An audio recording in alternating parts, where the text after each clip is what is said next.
প্রিয় দর্শক, আজকের প্রথম প্রতিযোগী বরিশালের গৌর নদীর হযরত উবাই ইবনে কাব রাদিয়াল্লাহু তাআলা আনহু হিফজ মাদ্রাসার ছাত্র হাফিজ ইয়াসিন গালিব। আল্লাহ আল্লাহ আল্লাহ আল্লাহ ওয়ামা কানান নাসু ইল্লা উম্মাতান ওয়াহিদাতান ফাখতালাফু ولولا كلمة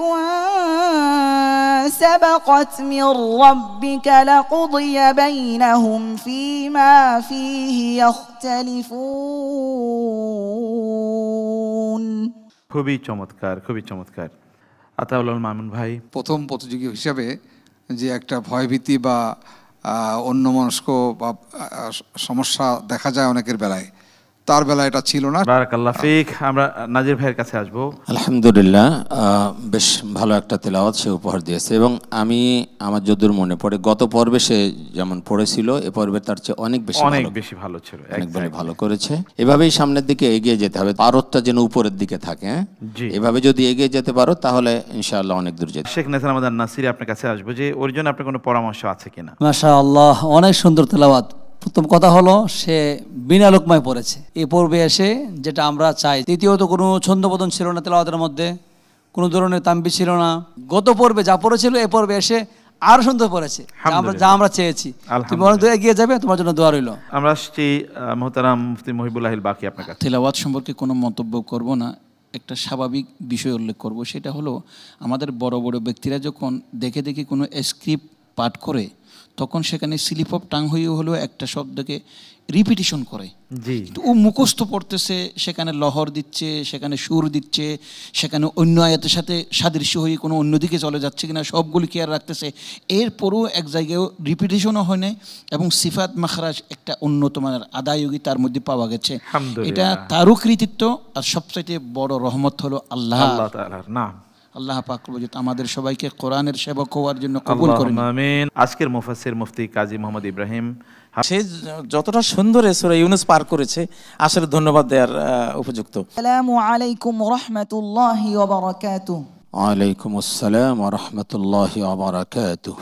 তোমার জন্য আজকের প্রশ্ন, আউযু বিল্লাহি মিনাশ শাইতানির রাজীম, বিসমিল্লাহির রহমানির রহিম। وَإِذَا تُتْلَى عَلَيْهِمْ آيَاتُنَا بَيِّنَاتٍ قَالَ الَّذِينَ لَا يَرْجُونَ لِقَاءَنَا ائْتِ بِقُرْآنٍ غَيْرِ هَذَا.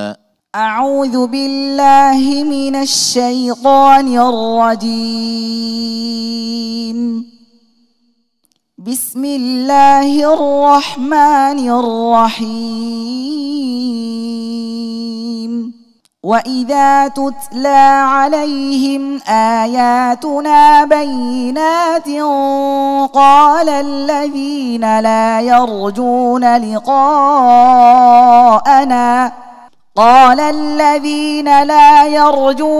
لِقَاءَنَا ائْتِ بِقُرْآنٍ غَيْرِ هَذَا أَوْ بَدِّلْهُ. قُلْ مَا يَكُونُ لِي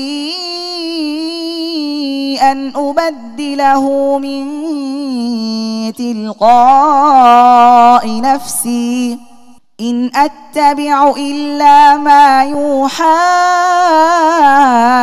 إِلَيَّ إِنِّي أَخَافُ إِنْ عَصَيْتُ رَبِّي عَذَابَ يَوْمٍ عَظِيمٍ. قُلْ لَوْ شَاءَ اللَّهُ مَا تَلَوْتُهُ عَلَيْكُمْ وَلَا أَدْرَاكُمْ بِهِ فَقَدْ لَبِثْتُ فِيكُمْ عُمُرًا مِّن قَبْلِهِ أَفَلَا تَعْقِلُونَ. فَمَنْ أَظْلَمُ مِمَّنِ افْتَرَى عَلَى اللَّهِ كَذِبًا أَوْ كَذَّبَ بِآيَاتِهِ إِنَّهُ لَا يُفْلِحُ الْمُجْرِمُونَ.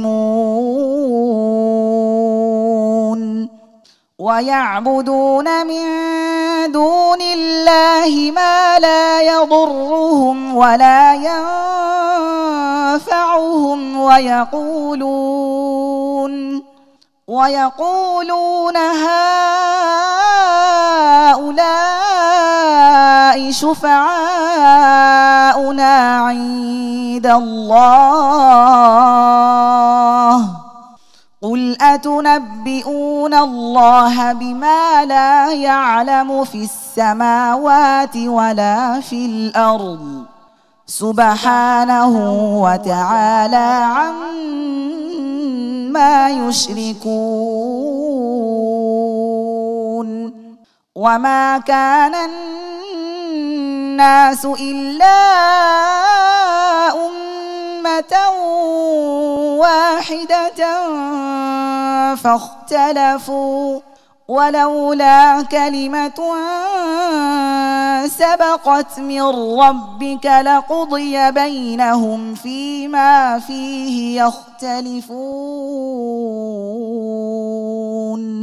ويقولون لولا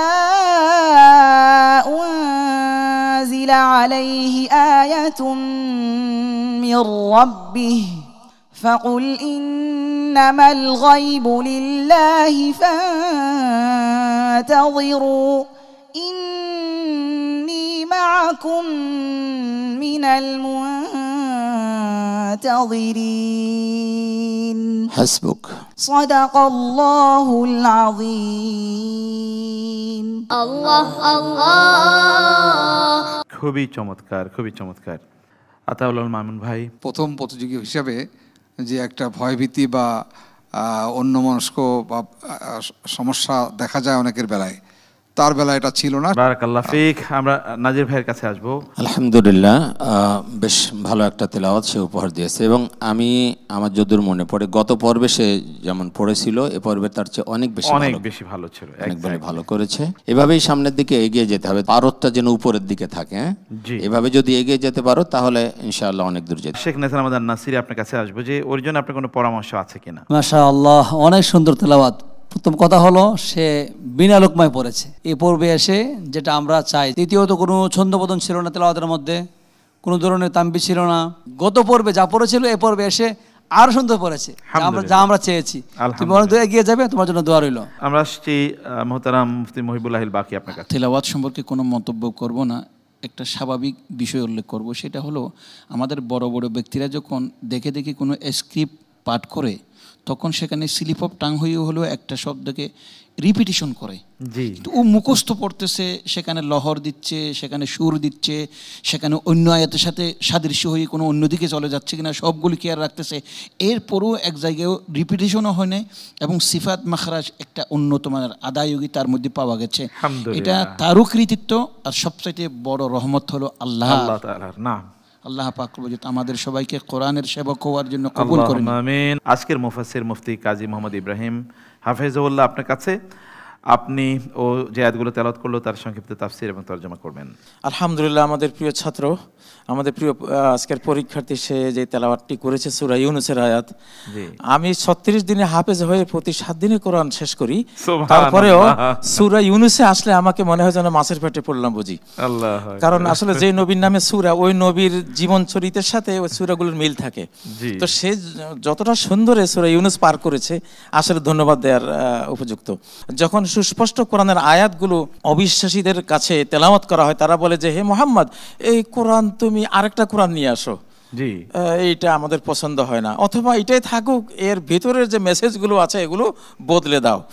আল্লাহ এখানে বলে দিয়েছেন যে না, তুমি বলো যে এটা বদলাবার মতো কোনো জিনিস নয়। রব্বুল আলামিনের চিরন্তন জ্ঞানের এক একটা বাণী, এগুলো এতটা নির্ভুল যে এগুলো বদলাবার কোনো সাধ্য, কোনো অনুমতি বা কোনো প্রয়োজন কখনো নেই।